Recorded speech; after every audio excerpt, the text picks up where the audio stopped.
ತಪಸ್ವಾಧ್ಯಾಯ ಶುಶ್ರೂಷ ಕೃಷ್ಣಪೂಜಾರತಂ ಮುನಿಂ ವಿಶ್ವೇಶಮಿಷ್ಟದಂ ವಂದೇ ಪರಿವ್ರಾಟ್ ಚಕ್ರವರ್ತಿನಂ. ಶ್ರೀ ಗುರುಭ್ಯೋ ನಮಃ. ಶ್ರೀ ವಿಶ್ವೇಶತೀರ್ಥಗುರುಭ್ಯೋ ನಮಃ. ಹರಿ ಓಂ. ಎಲ್ಲರಿಗೂ ನಮಸ್ಕಾರ. ಧರ್ಮವಾಹಿನಿ ಚಾಲನ್ಗೆ ಎಲ್ಲರಿಗೂ ಕೂಡ ಹಾರ್ದಿಕವಾದಂತಹ ಸ್ವಾಗತ.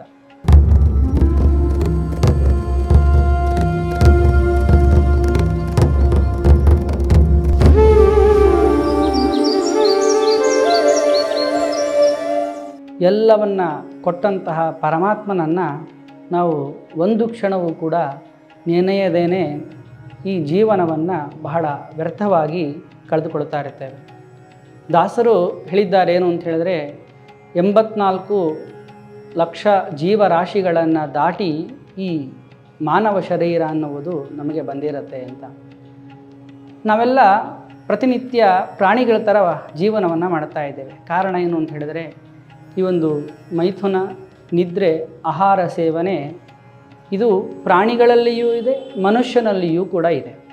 ಆದರೆ ಈ ಇತರ ಪ್ರಾಣಿಗಳು ಜೀವಿಗಳಿಗಿಂತಲೂ ಕೂಡ ಒಂದು ವಿಶೇಷವಾದಂತಹ ಒಂದು ಅಮೂಲ್ಯವಾದ ಸಂಪತ್ತನ್ನು ಭಗವಂತ ನಮಗೆ ಮಾನವರಿಗೆ ನೀಡಿದ್ದು ಒಂದು ವಿವೇಕ, ಇನ್ನೊಂದು ಜ್ಞಾನ ಅನ್ನುವಂಥದ್ದು.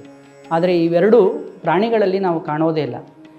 ಇದನ್ನು ಬಿಟ್ಟು ನಾವೇನು ಮಾಡ್ತೇವೆ ಅಂತ ಹೇಳಿದರೆ, ಆ ಪ್ರಾಣಿಗಳ ಥರ ನಿತ್ಯ ಜೀವನವನ್ನು ಮಾಡ್ತಾ ಇರ್ತೇವೆ.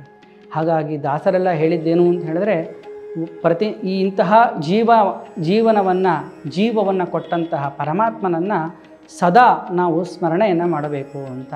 ಯಾಕೆಂತ ಹೇಳಿದರೆ, ಅವನಿಲ್ಲದೆ ಈ ದೇಹ ಎಂದೂ ಕೂಡ ಸಾಧ್ಯವೇ ಇಲ್ಲ. ಅವನ ಒಂದು ನಾಮ ಹೇಳಿದರೆ ಸಾಕು, ನಮ್ಮ ಎಲ್ಲ ಕಷ್ಟಗಳು ಕೂಡ ಪರಿಹಾರ ಆಗ್ತವೆ ಎಂಬುದಾಗಿ ಅನೇಕ ಪ್ರಸಂಗಗಳನ್ನು ನಾವು ಕಾಣುತ್ತೇವೆ. ಇದರಲ್ಲಿ ಮಹಾಭಾರತದಲ್ಲಿ ಒಂದು ಪ್ರಸಂಗ ಏನು ಅಂತ ಹೇಳಿದ್ರೆ, ಕುರುಕ್ಷೇತ್ರ ಯುದ್ಧ ನಡೀತಾ ಇರುತ್ತೆ. ಯುದ್ಧ ನಡೆಯುವಂತಹ ಸಂದರ್ಭದಲ್ಲಿ ಏನಾಗುತ್ತೆ ಅಂತ ಹೇಳಿದರೆ, ಕೌರವರಿಗೂ ಪಾಂಡವರಿಗೂ ಬಹಳ ಘೋರವಾದಂತಹ ಯುದ್ಧ. ಆ ಬಾಣಗಳ ಮಳೆ ಎಷ್ಟಿತ್ತು ಅಂತ ಹೇಳಿದ್ರೆ, ಇಡೀ ಅಲ್ಲಿ ಒಂದು ಏನು ಅಂತ ಹೇಳಿದರೆ ಬಿಸಿಯಾದಂತಹ ವಾತಾವರಣ ಅಲ್ಲಿ ಉತ್ಪತ್ತಿಯಾಗಿತ್ತು. ಆಗ ಏನಾಗುತ್ತೆ ಅಂತ ಹೇಳಿದರೆ, ಅಲ್ಲಿ ಕರ್ಣ ಏನು ಮಾಡ್ತಾನೆ ಅಂತ ಹೇಳಿದ್ರೆ, ತನ್ನ ಆ ಯುದ್ಧದಿಂದ ಬಾಣಗಳ ವೈಖರಿಯಿಂದ ಅರ್ಜುನನ ರಥವನ್ನು ಸ್ವಲ್ಪ ದೂರ ಸರಿಸ್ತಾನೆ. ಸರಿಸಿದಾಗ ಆಗ ಕೃಷ್ಣ ಅರ್ಜುನ ಸಾರಥಿಯಾಗಿರ್ತಕ್ಕಂತಹ ಕೃಷ್ಣ ಆ ಕರ್ಣನಿಗೆ ಭಲೇ ಕರ್ಣ ಅಂತ ಹೇಳ್ತಾನೆ. ಹೇಳಿದಾಗ ಅರ್ಜುನನಿಗೆ ಕೋಪ ಬರುತ್ತೆ. ಯಾಕೆ ಅಂತ ಹೇಳಿದರೆ, ನಾನು ಆ ಯುದ್ಧದಿಂದ ಅವನನ್ನು ಎಷ್ಟೋ ಸೋಲಿಸಿದ್ದೇನೆ, ಅವನ ರಥವನ್ನು ಎಷ್ಟೋ ದೂರ ಸಲ್ಲಿಸಿದ್ದೇನೆ.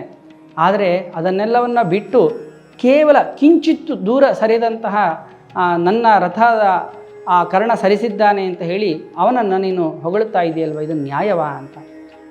ಆಗ ಯುದ್ಧ ಎಲ್ಲ ಮುಗಿಯುತ್ತೆ.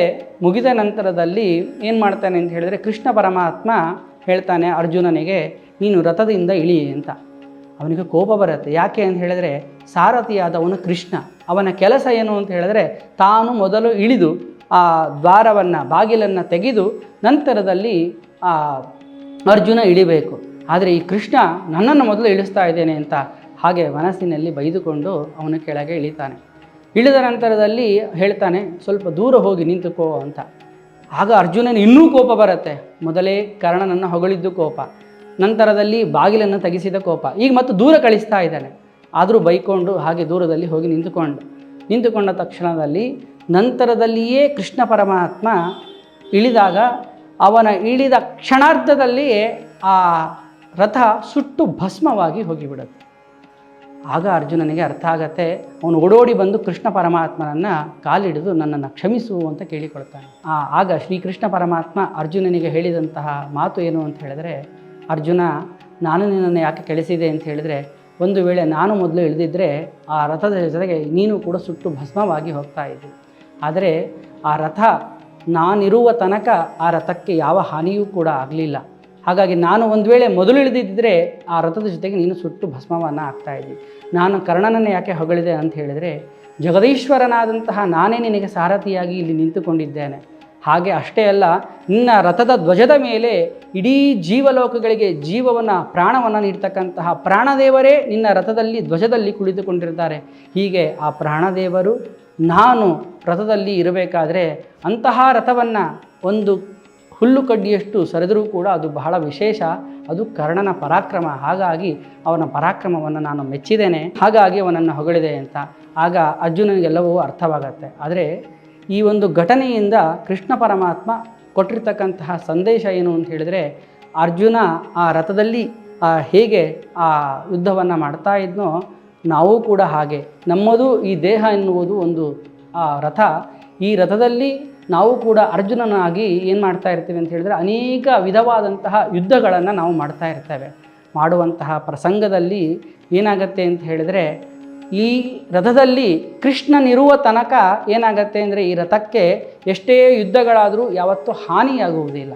ಹಾಗಾಗಿ ಒಂದು ವೇಳೆ ಕೃಷ್ಣ ಇಲ್ಲಿಂದ ದೂರವಾಗಿ ಹೋದರೆ ಏನಾಗತ್ತೆ ಅಂದರೆ, ಈ ರಥ ಸುಟ್ಟು ಭಸ್ಮವಾಗಿ, ಅರ್ಜುನನ ರಥದಂತೆ ಈ ರಥವು ಕೂಡ ಸುಟ್ಟು ಭಸ್ಮವಾಗಿ ಹೋಗುತ್ತೆ. ಹಾಗಾಗಿ ನಮ್ಮ ಈ ಒಂದು ದೇಹವೆಂಬಂತಹ ರಥದಲ್ಲಿ, ಹೃದಯ ಕಮಲದಲ್ಲಿ ಆ ಕೃಷ್ಣನನ್ನು ಸದಾಕಾಲ ಪ್ರತಿಷ್ಠಾಪನೆಯನ್ನು ನಾವು ಮಾಡಬೇಕು ಅಂತೆ. ಆ ಕೃಷ್ಣ ರಾಮ ಎಲ್ಲ ದೇವರನ್ನು ಪ್ರತಿಷ್ಠಾಪನೆ ಮಾಡಿದಾಗ ಈ ದೇಹ ಬಹಳ ಸುವ್ಯವಸ್ಥಿತವಾಗಿರುತ್ತೆ ಎಂಬುದಾಗಿ ಇದನ್ನು ಆ ಒಂದು ಪ್ರಸಂಗದ ಮೂಲಕ ತೋರಿಸಿಕೊಟ್ಟಿದ್ದಾರೆ. ಜೊತೆಗೆ ಒಂದು ರಾಮನಾಮದ ಮಹತ್ವವನ್ನು ತಿಳಿದುಕೊಳ್ಳೋಣ. ನಾವು ಸದಾಕಾಲ ಈ ಜೀವವನ್ನು ಕೊಟ್ಟಂತಹ ಪರಮಾತ್ಮನನ್ನು ಏನು ಬರದೇ ಇದ್ದರೂ ಪರವಾಗಿಲ್ಲ, ರಾಮ ಕೃಷ್ಣ ರಾಮ ಅಂತ ಆ ಭಗವನ್ನಾಮಸ್ಮರಣೆಯನ್ನು ಮಾಡ್ತಾ ಜೀವನವನ್ನು ಕಳೆಯಬೇಕು ಅಂತ ಇದನ್ನು ಹೇಳ್ತಾ ಇದ್ದಾರೆ. ಯಾಕೆ ಅಂತ ಹೇಳಿದರೆ, ಸೀತೆಯನ್ನು ಅಪಹಾರ ಮಾಡಿದ ನಂತರದ ರಾವಣ ಮಾಡಿದ ಮೇಲೆ ಅಲ್ಲಿಗೇನು ಅಂತ ಹೇಳಿದರೆ, ಸುಗ್ರೀವನ ಸೈನ್ಯವನ್ನು ಕರೆಸಿ, ಸುಗ್ರೀವ ಆ 4 ದಿಕ್ಕಿಗಳಿಗೂ ಕೂಡ ಕಪಿ ಸೈನ್ಯವನ್ನು ಕಳಿಸ್ತಾನೆ. ದಕ್ಷಿಣ ದಿಕ್ಕಿಗೆ ಬಂದಾಗ ಅಲ್ಲಿ ಅನೇಕ ಕಪಿಗಳು ವಾಸವನ್ನು ಮಾಡ್ತಾ ಇರ್ತವೆ. ಮಾಡಬೇಕಾದ್ರೆ ಅಲ್ಲಿಯೇ ತನ್ನ ಅಣ್ಣನ ಜೊತೆಗೆ, ಜಟಾಯುವಿನ ಜೊತೆಗೆ ಆ ಸೂರ್ಯನ ಹತ್ತಿರ ಹೋಗಿ ವೇಗದಲ್ಲಿ ಓಟದ ಸ್ಪರ್ಧೆಯನ್ನು ಮಾಡತಕ್ಕಂತಹ ಸಂಪಾತಿ ಸೂರ್ಯನ ತಾಪಕ್ಕೆ ತನ್ನ ರೆಕ್ಕೆಯನ್ನು ಕೆಳೆದುಕೊಂಡು ಅಲ್ಲೇ ಕೆಳಗಡೆ ಬಿದ್ದಿರ್ತಾನೆ. ಬಿದ್ದಾಗ ಏನಾಗುತ್ತೆ ಅಂತ ಹೇಳಿದರೆ, ಅಲ್ಲಿಯೇ ಹತ್ತಿರದಲ್ಲಿ ಪ್ರಾಯೋಪವೇಶ ಅಂದರೆ ಕೊನೆಯ ಜೀವ ಇರುವ ತನಕ ಇಲ್ಲೇ ರಾಮನಾಮ ಜಪ ಮಾಡೋಣ, ಒಂದು ವೇಳೆ ಅಲ್ಲಿಗೆ ಹೋದರೆ ಸುಗ್ರೀವನನ್ನು ಖಂಡಿತವಾಗಿ ಶಿರಚ್ಛೇದನ ಮಾಡ್ತಾನೆ ಅಂತ ಹೇಳಿ ಅಲ್ಲೇ ರಾಮನಾಮದ ಜಪವನ್ನು ಮಾಡ್ತಾ, ರಾಮಾಯಣವನ್ನು ಪಾರಾಯಣ ಮಾಡ್ತಾ ಅಲ್ಲೇ ಕುಳಿತುಕೊಂಡಿರ್ತವೆ.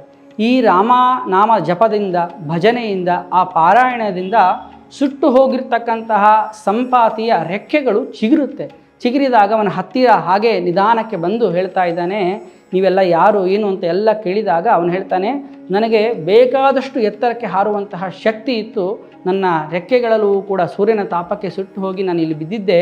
ಆದರೆ ಎಷ್ಟೋ ವರ್ಷಗಳ ಕಾಲ ಆ ಚಿಗುರದೇ ಇರತಕ್ಕಂತಹ ಆ ನನ್ನ ರೆಕ್ಕೆಗಳು ಈ ಒಂದು ರಾಮನಾಮದ ಸ್ಮರಣೆಯಿಂದ, ಜಪದಿಂದ, ಭಜನೆಯಿಂದ, ಪಾರಾಯಣದಿಂದ ಮತ್ತು ನನಗೆ ಚಿಗುರಿದೆ.